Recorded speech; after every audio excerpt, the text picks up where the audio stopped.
Are you a control freak? Do you have trouble delegating? I think I've interviewed thousands and thousands of people, and the one thing I've never heard a candidate tell me is, man, I love being micromanaged. So if you're a control freak and a micromanager, this is the show for you.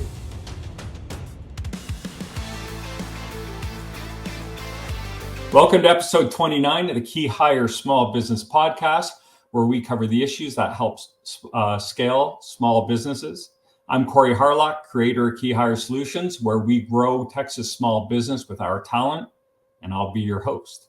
Our guest today is Gina Cotner. Gina is the CEO and founder of Athena Executive Services, where they pair high caliber part-time virtual executive assistants with business owners and executives. Now, a few things about Gina. She found the business 8 years ago.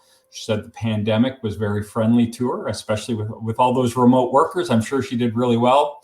She built her company with her best friends, which she knows as a business owner is a no-no, but somehow they seem to be making it work, and they have a great partnership going. And she's a hardcore tournament pickleball player, which I'm interested to know about, because we have a pickleball court in our backyard, but we're horrible at pickleball. So Matt, let's bring Gina on. Gina, how you doing? Hey, I'm good. Thank you. So first things first, tell us about this pickleball deal. Well, like hundreds of thousands of people, the pandemic came and we were all sitting around looking for something to do that was outdoors. And, the sport just went wild, partly because of the multiple generations. And I just hated cardio. I knew I needed to do some cardio and I hated it. And, my partner said to me, well, let's go, I'm learning pickleball. Why don't you come learn pickleball? And so I used to go out there just to chase the ball down, like when the ball goes into somebody else's court. You're the ball girl. Yeah, I'd be like, no problem, I'll go get it. Because I'm like, I'm going to get my steps in, get my cardio in, you know? And then I started taking lessons, and I'm in a neighborhood that has a lot of courts. And then somebody one day just kind of accosted me and said, do you want to play in a tournament? I was like, well, maybe. And now you're hooked. Now you can't get enough. That's right. So we have a pickleball court in our yard, and my son plays AA hockey, travel hockey. And so that court gets used almost exclusively for him on rollerblades with a hockey net. Very good. Cool. So, and now give us a 30,000 foot overview of Athena Executive Services. Yeah, well, I was a remote work from home executive assistant myself. Oh, okay. Once upon a time, before everybody was sort of forced into that world. And I was supporting a CEO remotely, and his HR director said, well, I'm going to need you next quarter. And I said, well, I'm full. I don't have any more bandwidth. And she said, well, no problem. Just find me somebody like you. And that was how it all started. Yeah, exactly. So I found one, and then she said, you should open this as a business. I said, I'm not opening another business. I've been an entrepreneur before. No, thank you. Right. Not going to do it. And she said, just get over yourself. Go open it. Very cool. So I'm sure you fight this battle. Today we're going to talk about delegation, control freaks. A lot of small business owners may have that tendency, and not because they're mean, evil people, but because it's their baby and they want to protect what they've built, right? And so, one of the things we had talked about was learn to let go and course correct as an effective leader through delegation. So maybe we always like to start with defining the topic, right? So there's kind of two things in there. What is a control freak? What is effective delegation in your world, and how have you experienced that? And then how have you seen, or what have your experiences been when you can get that right person in there to help someone? How have you seen that affect the business, or is that something you're able to kind of look at or measure, or the feedback you get? Yeah, good. So there are two questions there. So what is it? What is delegation and the control freak delegation relationship?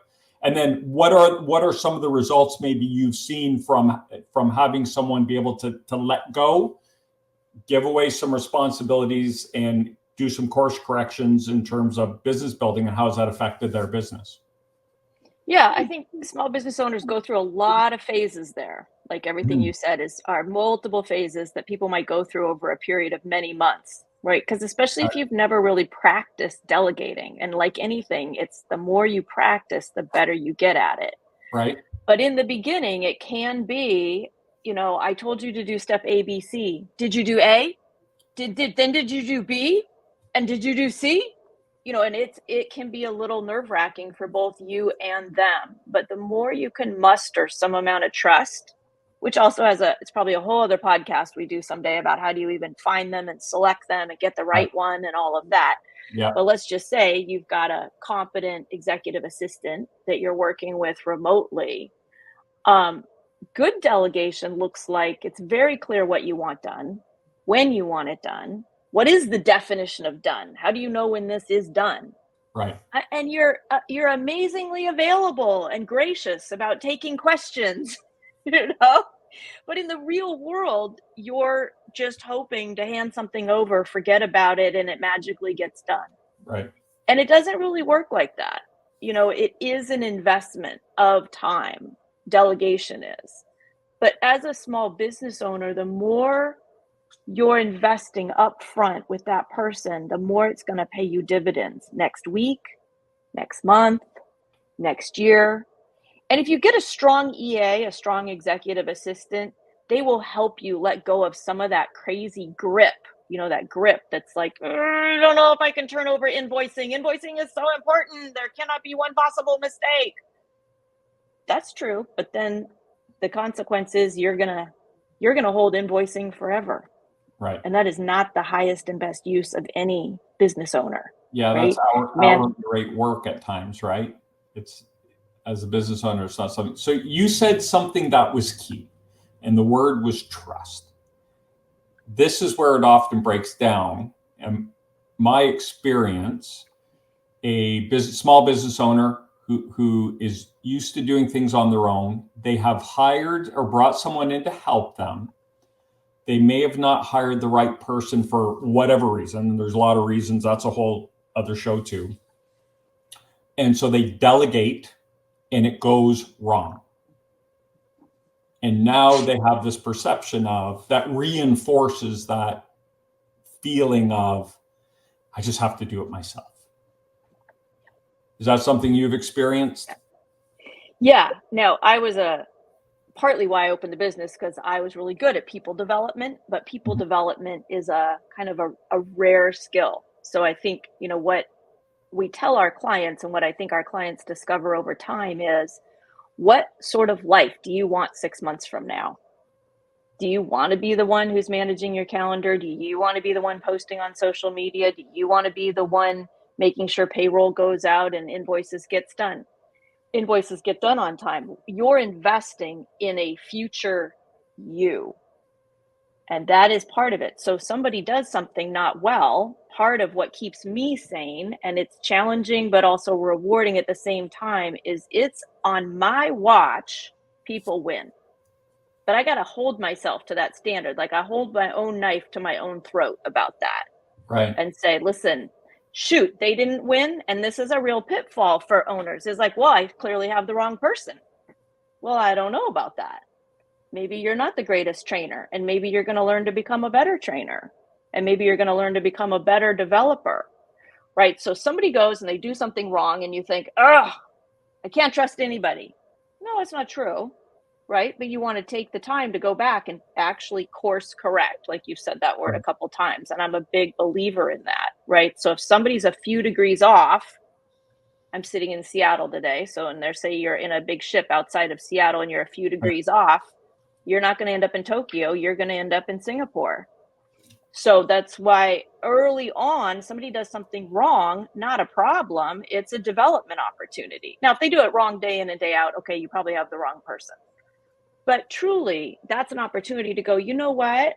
That is 80% right. And we're going to go fix the other 20%. Because then next time they do it, it's probably going to be 90% right. And then you're going to fix that 10%. Right. And then the next time they do it, it's going to be on. Yeah. Sorry. The adjustments get smaller, and you make a good point, right? Like if you're flying and you're 1 degree off your target, the longer you fly at 1 degree off, the further you get, further away from your the further off course you become. So if you make that correction, if you are making those corrections timely and immediately, right, you'll be able to stay on course. So 2 things I want to circle back to. Number 1, I think I heard you say that you don't just hire someone and all of your problems go away immediately. It sounds to me like the expectation is you have to hang in there with them for a little bit, or at least have a daily check-in. And then if you see something come out, if they've tried to take some initiative and do something, but it wasn't, we have to be careful. It doesn't have to be the way you do it, but it has to achieve the result you want. And if it's not that, then just go and have a quick conversation. But before we get to that, I think context is important. And you dealing in the EA world, let's define some of the things. And I know the answer is way bigger than most people think it is, because I've helped business owners with this. But in the world of executive assistants, it is a profession, a for real profession, and a professional EA is worth their weight in gold.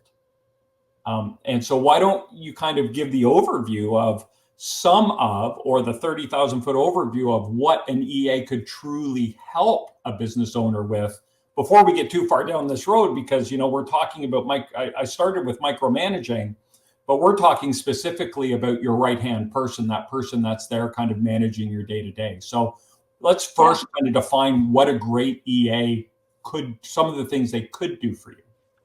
Yeah. So here's the most common, I'd say, garden variety EA activity. My whole staff all across the country right now is probably doing some version of managing your travel, managing your expenses, your expense reporting, updating your CRM.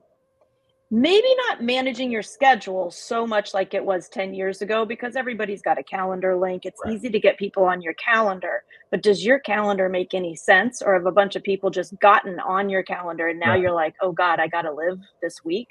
Who created this mess? So they've now elevated to something that you could call calendar proofing, right? Does Corey actually have the time to prepare for that meeting that somebody's now put on his calendar? And when is he going to be ready to actually do all of that? So there's a whole world of managing the calendar, which is different than what it looked like 10 years ago, but it still exists. Inbox management. Inbox management is a huge one, because what a gigantic waste of time. I mean, I almost get people to the point called just don't go to your inbox. It's as bad as Facebook. You're just going to be gone. You're going to be mentally gone for an hour, and things are going to take your time and attention that are not the highest and best use of you. Right. So a good EA will come up with an email filing system so that when you go to your inbox, either the things that actually need your brain power are sitting there on the top, or they're sitting over here in a folder that says, for you. Right. And you don't go everywhere else that's going to derail you and distract you. So there's a whole world of email management that is in there. A lot of the world. So those are the kind of the core functions, right? Calendar management, email management, travel management, expense reporting. Those are kind of the core functions an EA should be able to kind of walk in and on day one say, show me where my computer is, give me my passwords, I got this. Yep. But a lot of people think that is what they do. And I know from experience, and I'm sure your experience is, these are really efficient, talented, smart people. And they're a good EA will say, my job is to make your life easy, really get inside your brain and start, I can be doing functions behind the scenes that people think are you. And, or taking on special projects, they're oftentimes they have bachelor degrees and they come from all these different worlds, but they just are really passionate about this space, I think that is one of the biggest misconceptions is, well, an EA is just someone to help me do my inbox, but a professional EA is so much more than that. So what are some of the things outside those core functions that they can, examples of what they could help with? Because I can throw some on here as well, just from my own experience.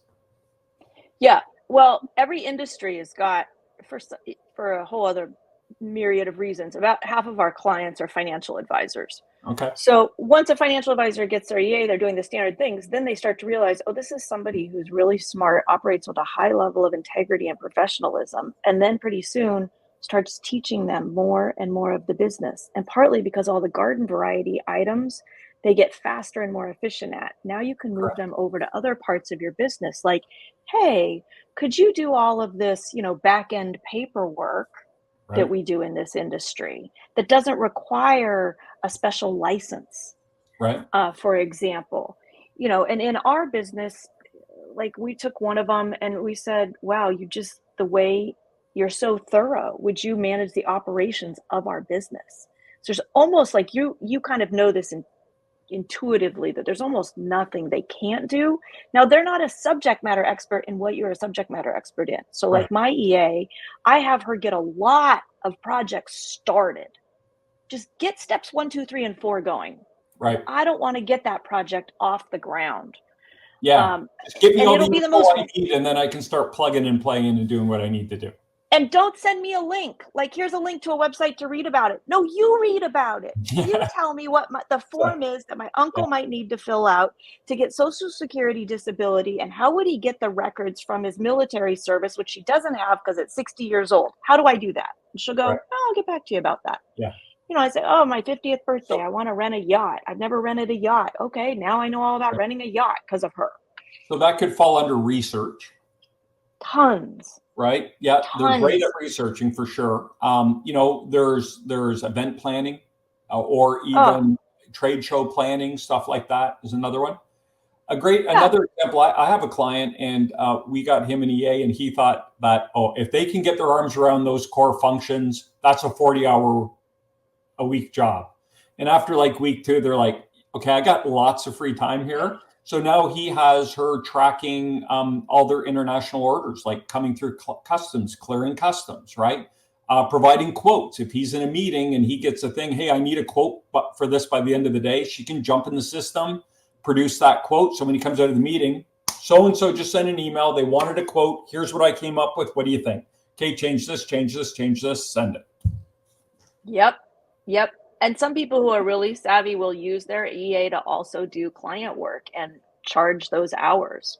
Oh, interesting. Yeah. So like law firms. You would have done yourself. Yeah. Accounting firms, things like that. Work you would have done yourself, and you delegate 20% of it to your EA. Okay, now you're billing more hours. You're right. It's just far and wide. And I love what you said in the beginning about they just want to make your life easier. The good ones will say that. Like, my job is to make your life easier. How can I do that? Absolutely. And that requires us business owners to do a little surrendering. Some people are not really good at receiving, right? We're all in the business of give, serve. Okay, now you have to be able to be served, to be taken care of. That's a great point. So, Gina, you have segued nicely into the next question, which is, what are the mistakes business owners make when they bring on this, what I would refer to as a professional executive assistant? Like I said, these are pros. They operate on a very high level. So you bring in a professional EA. What are the mistakes that you see business owners make once they have this people kind of in their stable, ready to go? I'm the EA, I'm ready to help you. And then the owner does what? They don't invest in training Okay. Or development. And you might find out that training's very minimal because they know a lot about that. You just don't know. But I think the mindset that is often missing is, I'm going to go into this and invest my time. In the next 30 days, my life may not get easier. It actually might get a little trickier because I'm starting a brand new relationship. And you might find that some things you give to them, they have hardly any questions. And then other things, you're shocked at how many questions they do have. Sure. So pitfalls that people don't do well is they don't do that. And then, like you mentioned before, they don't course correct because they don't want to be rude. we have these stupid phrases like, oh, I don't want to throw them under the bus. That's not, there's no bus. There's no throwing. What are you talking about? Or I don't want them to think, because you're in this honeymoon phase with this person, right? You want them to love you.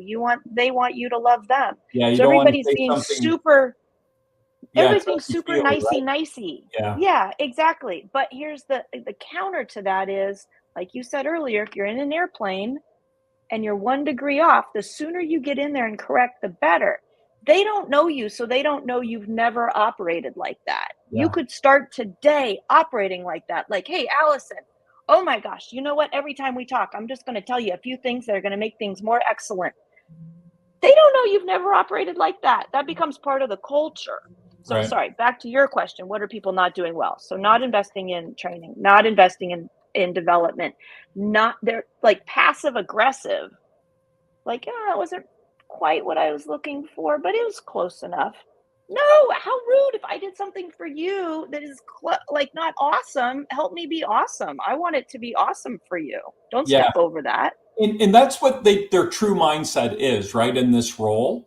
And we talked about that awkward honeymoon phase where you don't want to upset anyone. But in this situation, a professional EA is genuinely saying, tell me what I'm doing wrong so I can fix it. Like, I just want to get dialed in on this so I can start moving and adding value to your world. And my wife I don't know if she still does it, but she used to do it when she'd meet with a new leader. She would always kind of say things like, I just want to be able to always be honest with you. And they say, of course, that's great. And then when she had to be honest, she would say, remember way back when I said, I want to be honest? Well, I think I need to be honest. Is that okay? And they're like, yeah, of course. But it's just a good way to, maybe a great technique for them to have.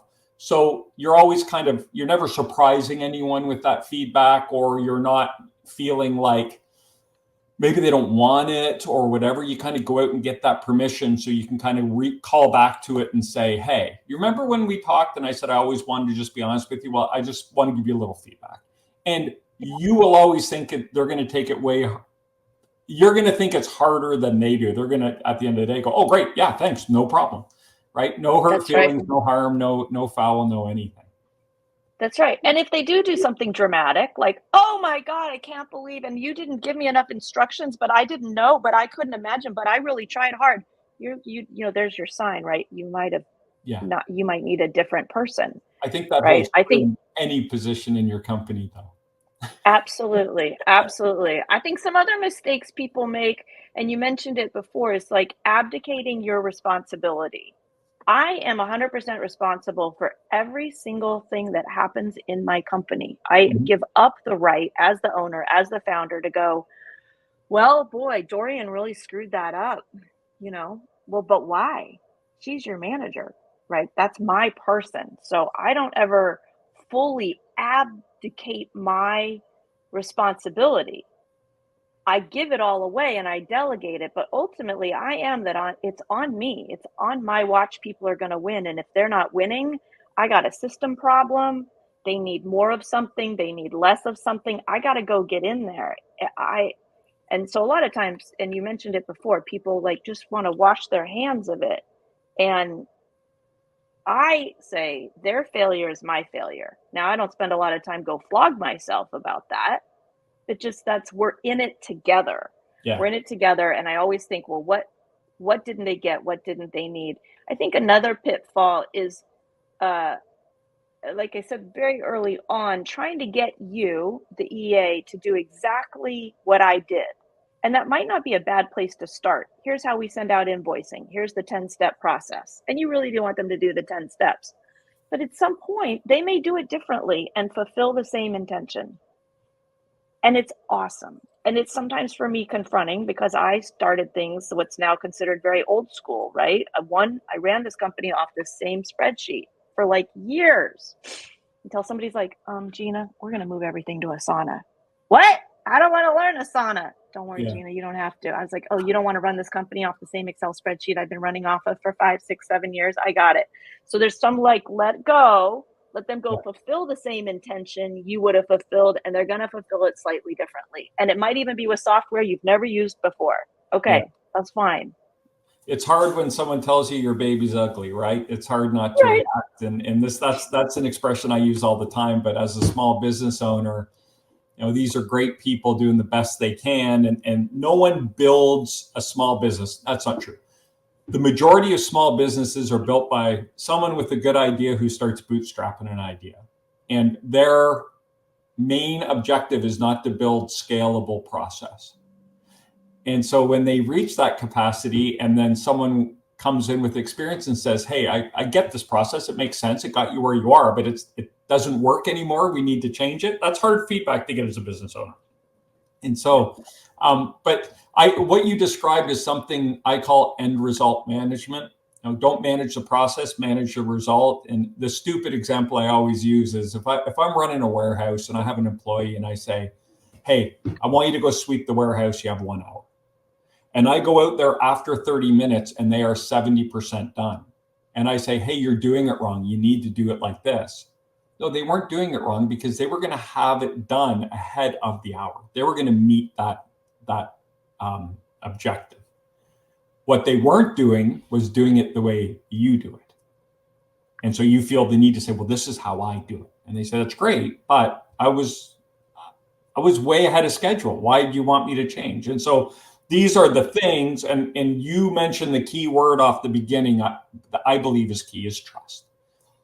These EAs, they're more than an employee at a point, because a lot of them will even help you with some personal stuff. They get to know your family. They're that person you call in a pinch to help often. And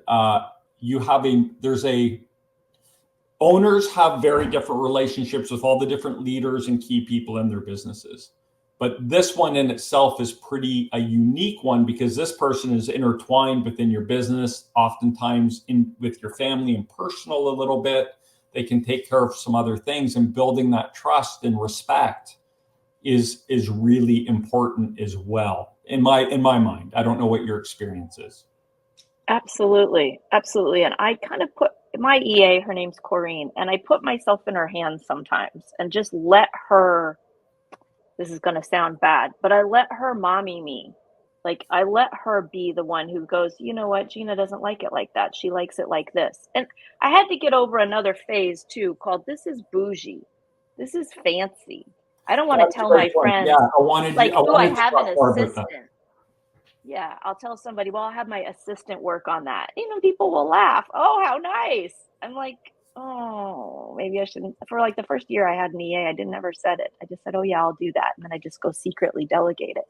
It's like when you hire housekeepers the first time and then you clean the house before they come because you feel there is a strange feeling there. I don't know how you would describe that feeling, but yeah, there's a bit of guilt or something that's in there, almost like, and maybe when it's that manager EA, it's like this feeling of, well, this is stuff I can just do. Why should I make them do it? But the reality is that's the relationship you've established, right? That's what you both signed up for.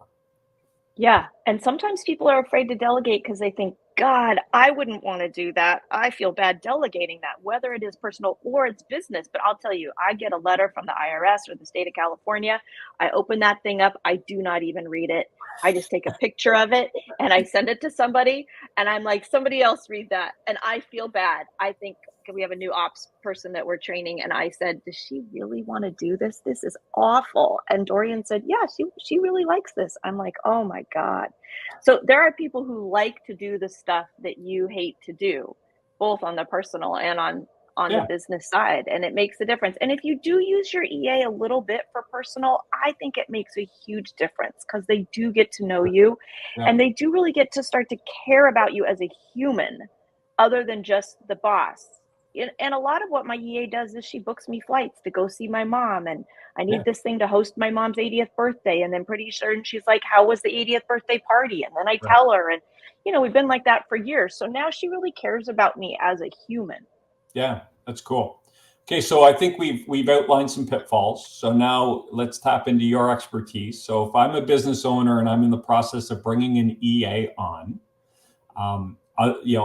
if I couldn't call you, what are the kind of top 3 to 5 pieces of advice you'd give that business owner to make it a successful relationship? Communicate more than you think you have to. Okay. So you got to set up something. You're either touching base every 3 days or every 2 days or 10 minutes, or is it going to be text? Is it going to be email? Is it going to be phone call? I would recommend text and phone call, things that are quick where you can go, do you have any questions for me? You want to be available. Now, you're not intrinsically available because you're busy, but you've got to be available to your EA, because you give your EA 5 minutes. Now he or she has got what they need to go get 10 things moving. Right. So just don't, who you always want to be available to is your EA. And it doesn't mean you got to give them a lot of time. It's maybe 10 minutes between getting out of the house, getting into the car, and getting on the freeway. Okay, right. Give them that 5 minutes. So being available for questions is huge. And I know we've talked about course correcting, but I know that goes against a lot of people's personality. And if that's you, if that goes against your personality to put in correction with people, I'm just going to tell you, fake it till you make it. Pretend that you're that kind of person and start being that kind of person. Because if you're that kind of person in the beginning of the relationship, it will never be weird. Correct. Yeah. It won't ever be weird. That's just how Corey is. That's just how Gina is. That's how it's been since the beginning. Okay. So that is a very big one. This is an overall tip. When you're talking to your EA or when you're delegating something and you've given them what there is to do, rather than say, so any questions? Because you know what they're going to say. So any questions? Yeah. No, I'm good. This is just a flat out tip. Say what? What questions? Okay, Corinne, so I've given you all that. You know everything. What questions do you have? Right. That's now cool. The brain has to go, well, what questions do I have? Well, let me look. Now they might say, I have no questions. Right. But they had to look to see what questions do they have. Okay. Another tip is, if you think, God, I do not have time to explain this whole project, I just don't have the time. Okay, don't. Tell them 5 minutes worth about the project. And then again, using the word what. Okay, what do you need from me? And I'm often saying, what do you need from me? Because I'm not giving you tasks. I'm giving you, like you said, the outcome to produce. Here's the outcome to produce. This baby is yours. Here's a few things you're going to need, some logins or some information or some background. Okay. And then the next thing you're going to say is, all right, what do you need from me? You're now going to work for them. And I tell my EA that, she knows it now, but I had to tell her in the early days, Corinne, I'm now working for you on this project. I'm a good resource for you. I promise to be a good team player, but this project is yours. So what do you need? I love that. That makes a whole different dynamic when you turn over a project and say, report back to me, versus what do you need from me because you're running this. In just a total aside, I actually have an EA now, a remote part-time EA, and she's fantastic. And I have her working on a project she none of us knew anything about. And we want to kind of bring it to a head. And what I told her is she asked, well, what do you, and I said, here's the deal. You will be the subject matter expert on this.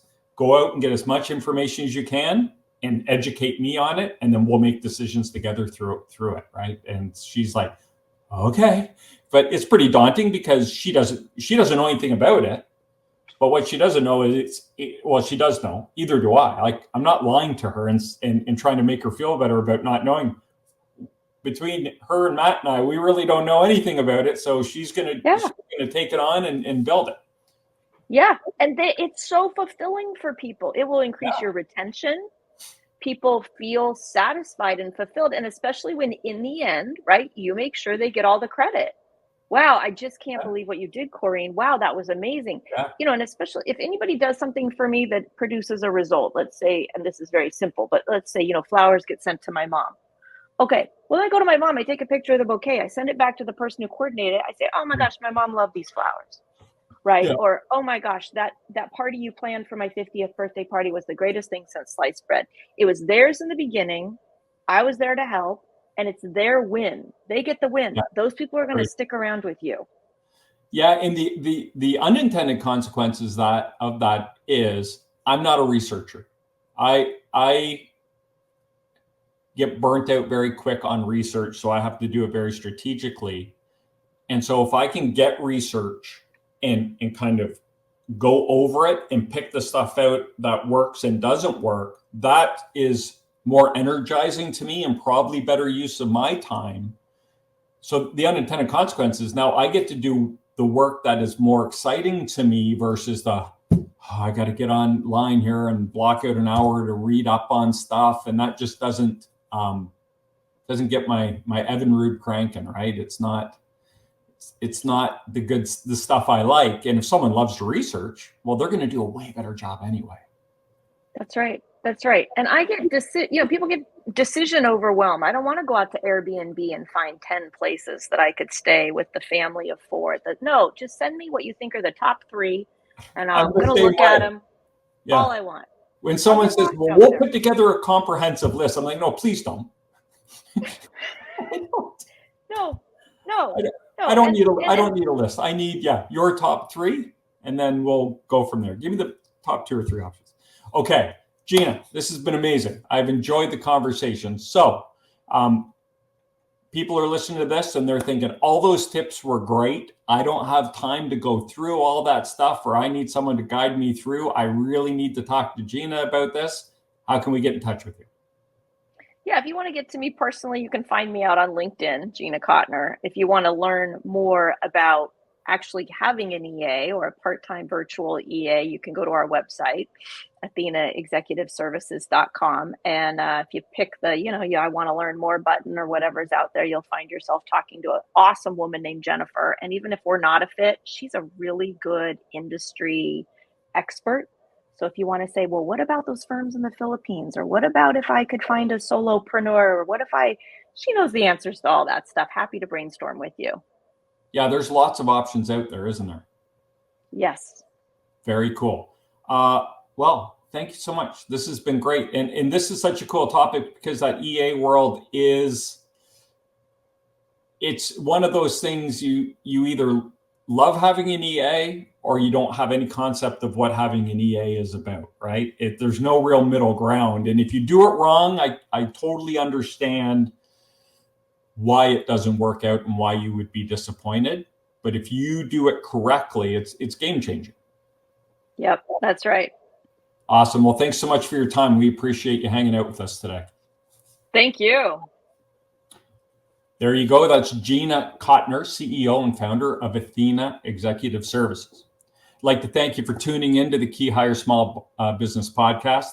If you got value out of today's episode and want to keep up to date on our new content, make sure you leave a comment and let us know what you think of the episode, and be sure to subscribe to the YouTube channel here.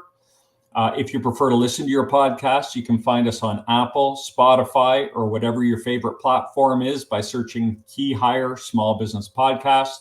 And if you'd like to learn more about working with KeyHire and how we can help your small business, you can schedule a meeting with us on our website. We are a help-first organization. So we guarantee no selling, no weirdness. We're just there to help you if we can. Thanks for listening. I'm Corey Harlock. Until next time, stop grinding and start growing.